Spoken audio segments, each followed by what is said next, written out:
Hi everyone, कसे आहात सगळे? तर मी आज काढते आहे लोणी. तूप करायचं आहे आणि ही जी साय दिसते आहे तुम्हाला ती 15 दिवसाची साय आहे. कारण दूधच इकडे व्यवस्थित मिळत नव्हतं. मी खूप दिवसानंतर तूप करते आहे. हल्ली दूध चांगलं मिळायला लागलं, नाही तर अजिबात अगोदर दूध नव्हतं व्यवस्थित.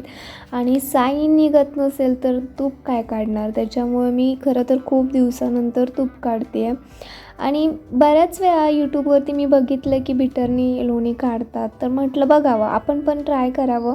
पण मी सांगेन माझ्या अनुभवावरून की तुम्ही अजिबात ट्राय करायला जाऊ नका. एवढं ते खराब होते, म्हणजे लोणी निघतं आहे तो काय विषयच नाही, पण फरशी खूप खराब होते, भांडं सगळं खराब.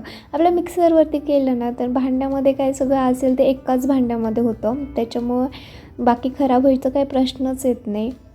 आता मी इथं थोडं कोमट पाणी ओतलं, कारण वातावरण थंड आहे त्यामुळे लोणी पटकन निघत नव्हतं. मग त्याच्यामुळे जर कोमट पाणी तुम्ही टाकलंत ना तर पटकन लोणी निघतं. म्हणजे काय करायचं, उन्हाळ्यामध्ये थंड पाणी वापरायचं आणि थंडीमध्ये किंवा वातावरण जर थंड पूर्णपणे असेल पावसाळ्यात वगैरे तरीसुद्धा गरम पाणी टाकलं की लोणी निघतं. म्हणजे माझा अनुभव आहे, मला हे माझ्या मोठ्या जावेने सांगितलं होतं.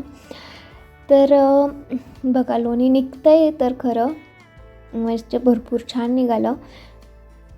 पण बिटर वापरून नका काढू, कारण अजिबात म्हणजे पटकन होत नाही आहे. आणि शिवाय आहे ना फरशी खूप खराब होते. आता तुम्हाला हे सगळं क्लीन बाजूचं दिसत असेल, पण शिंतोडे उडलेले सगळे मी क्लीन केले आहे. ते कॅमेऱ्यात कसं तरी दिसायला लागलं, सगळ्या बाजूने असे ठिपके म्हणून ते पुसलं सगळं. आणि नंतर परत तुमच्याबरोबर आता हा व्हिडिओ पुढचा शेअर करते आहे. हे जे लोणी आहे ना ते स्वच्छ धुवून घ्यायचं आणि त्याच्यामध्ये की नाही कधीही, आता उपवासाला जर तूप काढत असाल तर टाकू नका, पण असंच खाणार असाल ना तर तुम्ही जे चपातीसाठी किंवा मिठाई शिऱ्यामध्ये बऱ्याच पदार्थांमध्ये आपण तूप वापरतो खिचडीशिवाय. तर अशा पदार्थांसाठी पाहिजे असेल तर तुम्ही त्याच्यात 2 लवंग टाकत जा. तुपाचा फ्लेवर ना भारी येतो.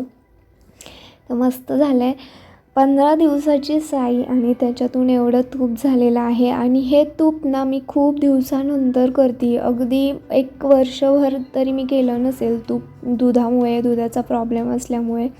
त्याच्यामुळे मला तर खूप आनंद म्हणजे झाला आहे की बापरे, किती दिवसानंतर घरचं तूप खायला मिळणार आहे. कारण विकतचं तूप आपण डेअरीवरून जरी घेतलं ना तरी त्याच्यात फ्लेवर टाकतात, इसेन्स टाकतात, कलर असतो, त्याच्यामुळे ना अजिबात चांगलं वाटत नाही. घरचं ते घरचं असतं. मला वाटतं हे 200 ग्राम तरी तूप असेल 15 दिवसाच्या साईमध्ये. भारी आहे, मस्त. तर मला तर आवडलं. फक्त बिटर वापरून करू नका, मिक्सरवरती करा, भारी आहे. चला भेटूयात पुढल्या व्हिडिओमध्ये.